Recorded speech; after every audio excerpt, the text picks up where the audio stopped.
नमस्कार, मैं doctor Anita Mathur, department of geography, Babu Shobharam government arts college Alwar, BA honours part 2 के students के लिए हम बायोज्योग्राफी के अंतर्गत जो टॉपिक है हमारा इकोलॉजिकल प्रिंसिपल्स, उनकी बात कर रहे थे।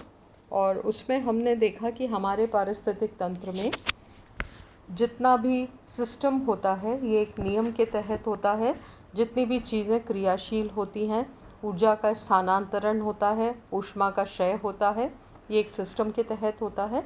और इसी सिस्टम के तहत होने का क्या रिज़ल्ट होता है कि इसमें एक बैलेंस बना रहता है।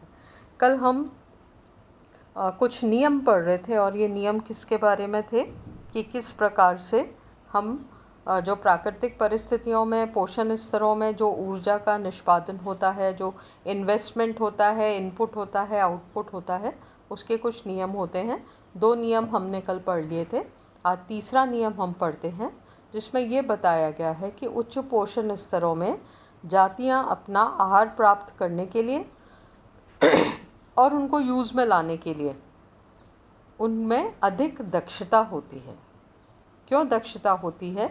क्योंकि जितने भी प्रेडेटर्स या भक्षक होते हैं कि उनमें अधिक क्रियाशीलता होती है, और उस क्रियाशीलता और दक्षता की वजह से क्या है कि वो उनके भोजन के अवसरों को बढ़ा देती है। सामान्य रूप से आहार प्राथमिकता की दृष्टि से भक्षक और भक्ष्य जीवों की तुलना में कम स्पेसिफाइड होता है।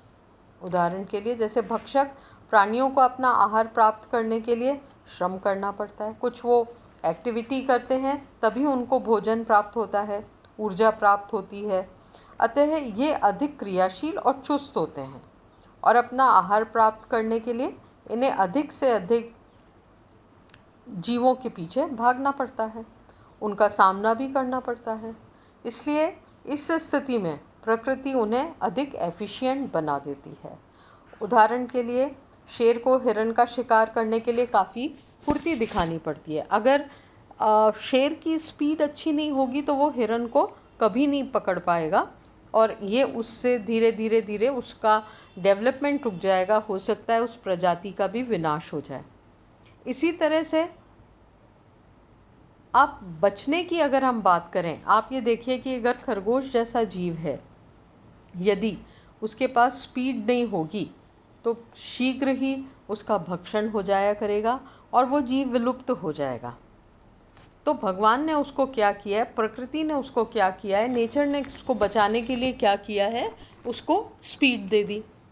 उसकी तुलना अगर हम कछुए से करते हैं तो कछुए में क्या है, बिल्कुल स्पीड नहीं है, और पर उसके शरीर पर एक इतना ठोस कवर लगा हुआ है कि उसको मारना एक अपने आप में टेढ़ी खीर होता है।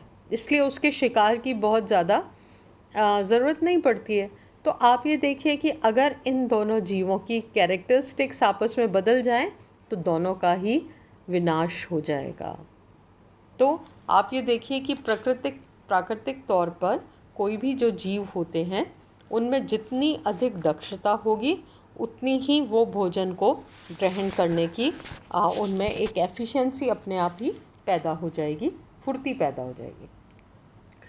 अगर हम नियम 4 की बात करते हैं तो उसमें बताया गया है कि उच्च पोषण स्तर निम्न पोषण स्तरों की तुलना में कम डिस्क्रीट होते हैं, असतत होते हैं, क्योंकि जैसे जैसे पोषण स्तर के साथ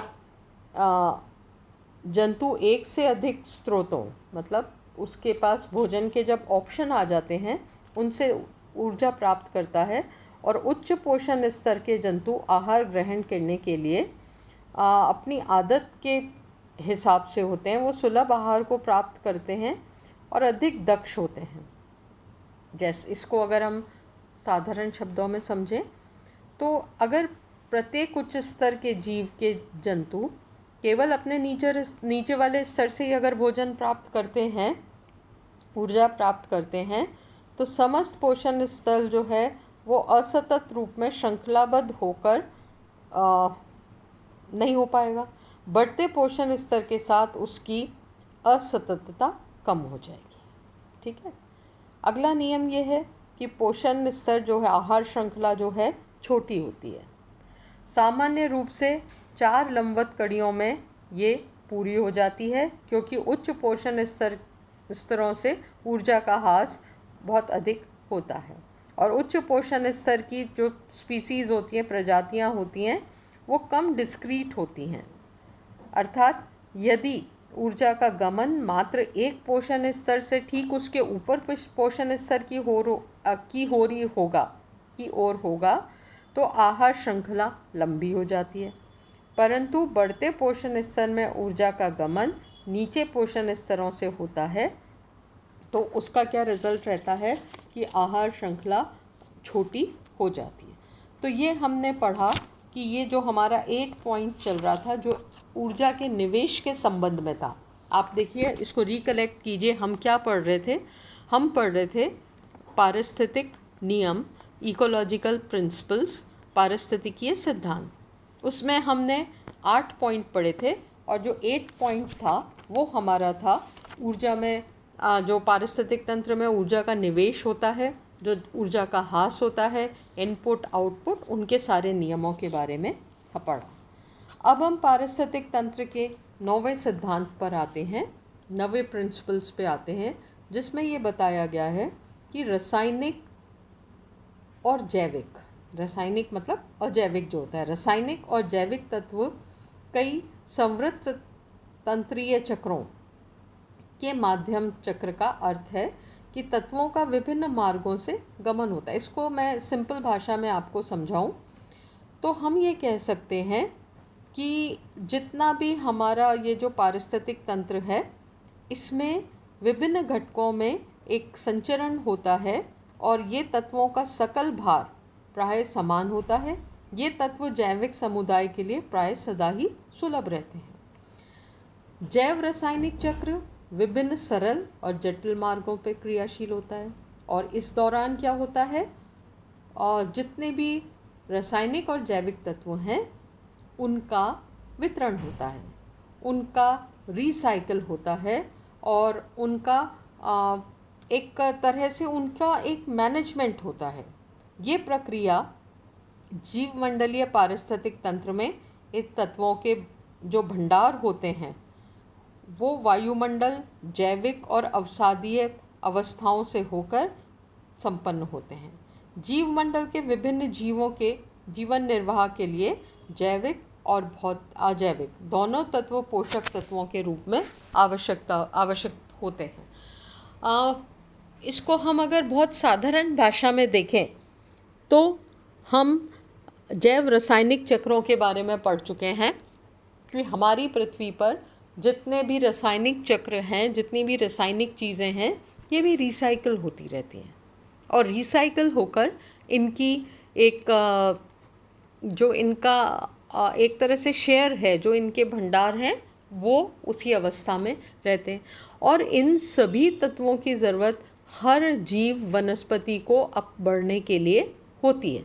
तो आप ये देखिए कि ये जो चक्र हैं ये निरंतर सक्रिय रहते हैं, कॉम्प्लिकेटेड रूप में भी रहते हैं, सिंपल रूप में भी रहते हैं और ये पोषक तत्वों के निर्माण में सहायक होते हैं। और पोषक तत्वों के निर्माण में सहायक होने का क्या रिजल्ट रहता है कि ये किसी भी जैविक तत्वों के लिए आवश्यक होते हैं।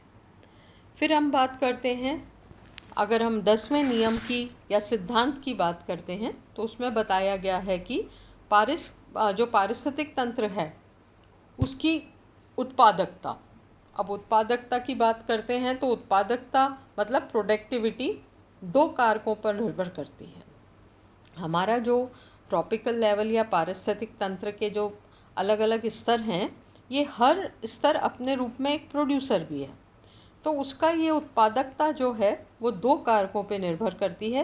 पहला कारक, पोषण स्तर 1 में स्वपोषित प्राथमिक जो उत्पादक पौधों के लिए सौर विकिरण की मात्रा की सुलभता। ये हमें बिल्कुल क्लियर होना चाहिए कि जो भी हमारे फर्स्ट लेवल में स्वपोषित हरे पेड़ पौधे होते हैं उनके लिए क्या उपलब्ध है, हमें उनमें विकिरण की, सौर विकिरण की मात्रा हमें सुलभ है। अवेलेबल है। सेकंड, पोषण स्तर 1 के स्वपोषित पौधों की सौरिक ऊर्जा को रासायनिक ऊर्जा में रूपांतरण करने की क्षमता और उसकी एफिशिएंसी वहाँ पर है, उनके पास है। कैसे है कि ये जो स्वपोषित पौधे होते हैं ये सूर्य विकिरण के द्वारा ऊर्जा लेते हैं और उससे फोटोसिंथेसिस की क्रिया के द्वारा अपना भोजन बनाते हैं। तो ये आप ध्यान रखिए कि ये सौर्य विकिरण की जो मात्रा है वो बहुत इम्पॉर्टेंट है यहाँ, क्योंकि वो ही एक तत्व है जो इनको भोजन निर्माण में सबसे ज़्यादा सहायता प्रदान कर रहा है। अर्थात यदि सौर्य विकिरण की मात्रा बढ़ती है तो प्राथमिक उत्पादकता भी बढ़ती है, यदि सौर्य विकिरण की मात्रा घटती है तो वहाँ पे उत्पादकता भी घटती है। बहुत क्लियर है ये कि ये क्यों घट रही है और क्यों बढ़ रही है। अब अगर हम देखें तो भूमध्य रेखा से ध्रुवों की ओर जाने वाले सौर्य विकिरण में एक प्रोग्रेसिव डिक्रीज़ होता है, मतलब प्रगामी ह्रास होता है, वो कम होता जाता है। डेफिनेटली भूमध्य रेखा पर साल भर सूर्य की किरणें सीधी पड़ती हैं तो वहाँ पे साल भर आपको सौर्य विकिरण अच्छी मात्रा में अवेलेबल होता है। इसकी तुलना में ध्रुवों पे जाएंगे तो स्थिति विपरीत होती है। इसका क्या परिणाम होता है? भूमध्य रेखा से ध्रुवों की ओर जाने पर प्राथमिक उत्पादकता में भी प्रगामी ह्रास होता है। डेफिनेटली जब उसमें इनपुट कम है तो आउटपुट भी कम होगा, बशर्ते कि उत्पादकता को प्रभावित करने वाले अन्य कारक भी इसी दिशा में बदलते हैं। यह स्पष्ट है कि पारिस्थितिक तंत्र की उत्पादकता को प्रभावित करने वाला, उसको नियंत्रित करने वाला कौन सा तत्व है? सूर्य का विकिरण। और इसके द्वारा ही पारिस्थितिक उत्पादकता नियंत्रित होती है और उसकी मात्रा, उसकी डेंसिटी, सारी जो चीज़ें हैं वो इसी के द्वारा जो होती है। तो हम ये कह सकते हैं कि जो भी पारिस्थितिक तंत्र की उत्पादकता है उसका मुख्य आधार क्या होता है? सूर्य का विकिरण होता है। अपनी अगली कक्षा में हम आगे के सिद्धांतों की बात करेंगे। Thank you.